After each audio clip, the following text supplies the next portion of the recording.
पाठ्य पुस्तक हमारा इतिहास और नागरिक जीवन के पाठ 9 भारत का स्वाधीनता आंदोलन का अध्ययन करेंगे। बच्चों, ये चित्र जो आप देख रहे हैं ये महात्मा गांधी का चित्र है।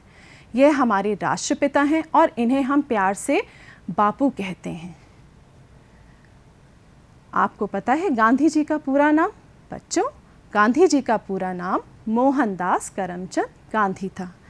इनका जन्म कहाँ पर हुआ था और कब हुआ था? 2 अक्टूबर 1869 पोरबंदर गुजरात में गांधी जी का जन्म हुआ था। गांधी जी के पिताजी का नाम करमचंद गांधी और उनकी माता का नाम पुतलीबाई गांधी था।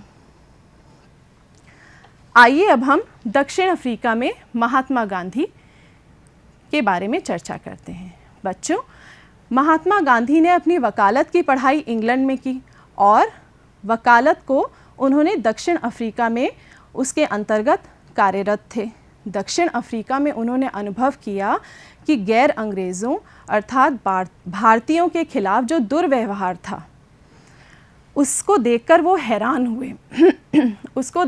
हैरान हुए और प्रथम बार दक्षिण अफ्रीका में महात्मा गांधी ने सत्याग्रह का आरंभ किया।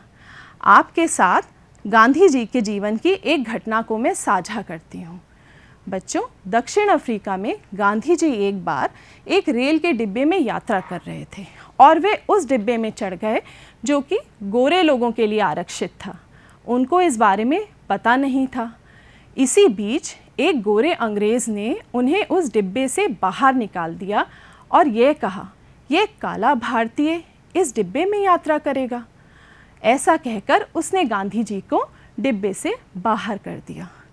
इस कटु अनुभव से गांधी जी के आत्मसम्मान को बहुत ठेस पहुंची और इस अनुभव ने बच्चों गांधी जी को प्रेरित किया कि वे अपने देश की गरिमा और उसके आत्मसम्मान के लिए अपने सभी देशवासियों को एकजुट करके अंग्रेज़ों से देश को आज़ाद करेंगे।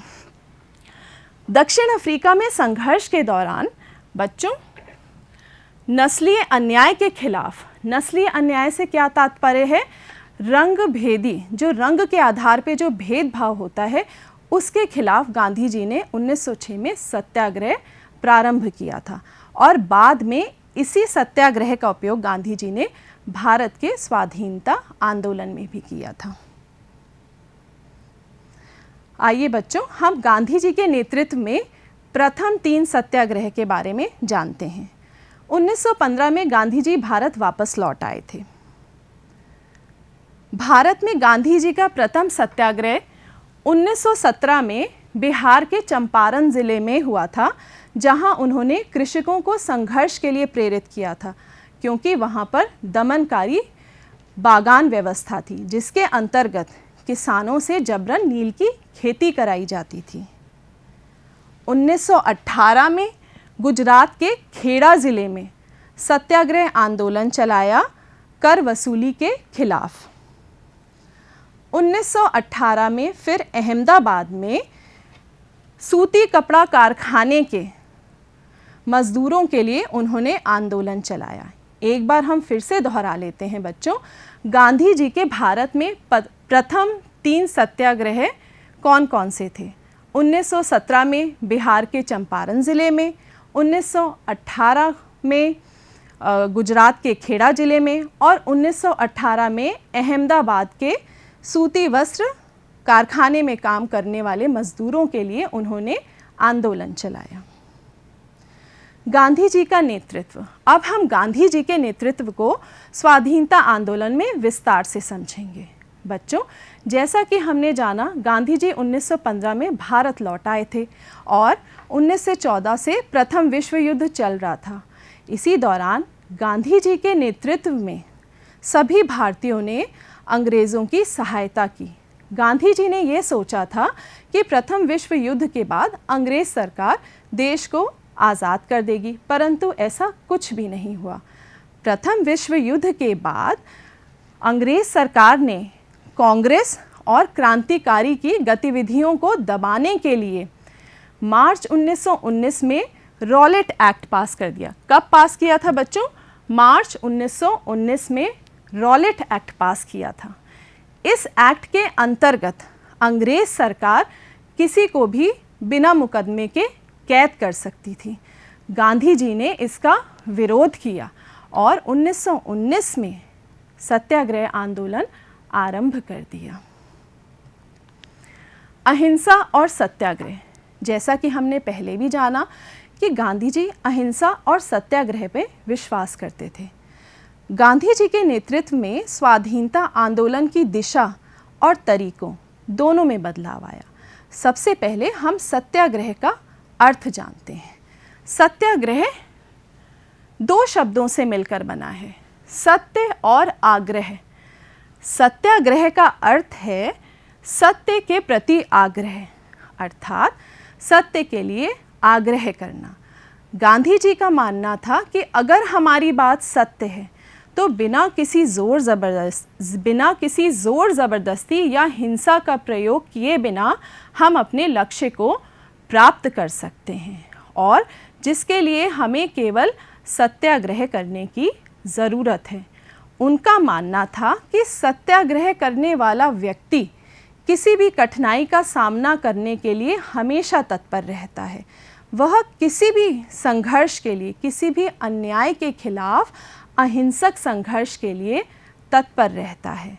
और बच्चों, इसी के साथ गांधी जी ने सत्य और अहिंसा पे बहुत ज़्यादा जोर दिया और पूरे स्वाधीनता आंदोलन में इसका प्रयोग किया।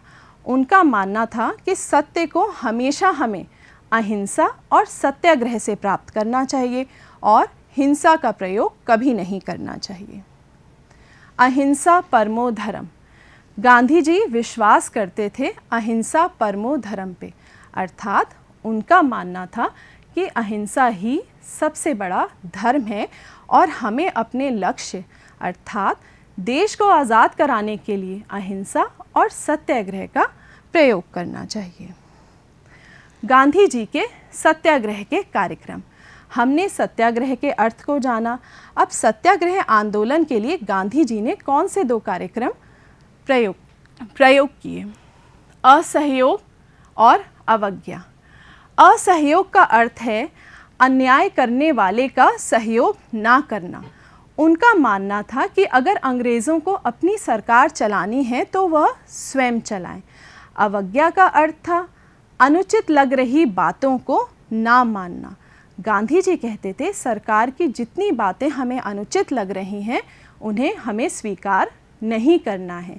इसी तरह गांधी जी ने राष्ट्रीय आंदोलन में अंग्रेज शासन से असहयोग और अवज्ञा का तरीका जोड़ा। बच्चों, लोगों की छोटी छोटी और ठोस दिक्कतों के लिए गांधी जी आंदोलन किया करते थे, जिसमें वह अंग्रेज़ों से मांग करते थे लगान कम करें, नमक पर कर हटाएं और जंगल में जो पाबंदियां लगी हैं उसको ख़त्म किया जाए। साथ ही साथ शराब की बिक्री पर भी रोक लगाई जाए, अर्थात शराब की दुकानें बंद की जाएं, क्योंकि अंग्रेज़ सरकार को इससे बहुत आय होती थी। धीरे धीरे हज़ारों लोग गांधी जी के सत्याग्रह आंदोलन में उनके साथ जुड़ते चले गए। जलियांवाला बाग कांड। बच्चों, जलियांवाला बाग कांड अमृतसर में 13 अप्रैल 1919 में घटित हुआ। ये बहुत ही दुखद हत्याकांड था। पंजाब के दो नेता डॉक्टर सत्यपाल और डॉक्टर सैफुद्दीन किचलू को अंग्रेज़ सरकार ने गिरफ्तार कर लिया था। इस गिरफ्तारी के विरोध में लोगों ने एक सभा का आयोजन किया। उस सभा का आयोजन कहाँ किया गया? जलियांवाला बाग में आयोजन किया गया। जब सभा आयोजित थी और वहाँ लोग थे, उसी समय वहाँ सैनिक कमांडर जनरल डायर ने निहत्थी भीड़ पर बिना कोई चेतावनी दिए गोलियां चला दी। उस समय हज़ारों लोग मारे गए और कई हज़ारों लोग घायल हुए। जैसा कि आप चित्र भी देख रहे हैं बच्चों, यह चित्र जलियांवाला बाग की एक दीवार का है और ये जो निशान आप देख रहे हैं ये गोलियों के निशान हैं। तो इस चित्र को देख के आप अंदाज़ा लगा सकते हैं कि कितनी गोलियां चलाई गई होंगी जिनके निशान आज तक दीवारों पे हैं, और कितने भारतीय, निर्दोष भारतीय इस भयानक हत्याकांड में मारे गए। उन्होंने अपने देश के लिए कुर्बानी दी। इस हत्याकांड से पूरे देश में हाहाकार मच गया बच्चों। इसके विरोध में रविंद्रनाथ टैगोर, जिनका आप चित्र देख रहे हैं बच्चों, इन्होंने अपनी सर की उपाधि वापस कर दी। हमारा राष्ट्रगान जन गण मन भी रविंद्रनाथ टैगोर द्वारा ही रचित है। और इसी हत्याकांड के कारण बच्चों मध्यम वर्गीय जो बुद्धिजीवी राष्ट्रवाद था वो एक जन राष्ट्रवाद में परिवर्तित हो गया।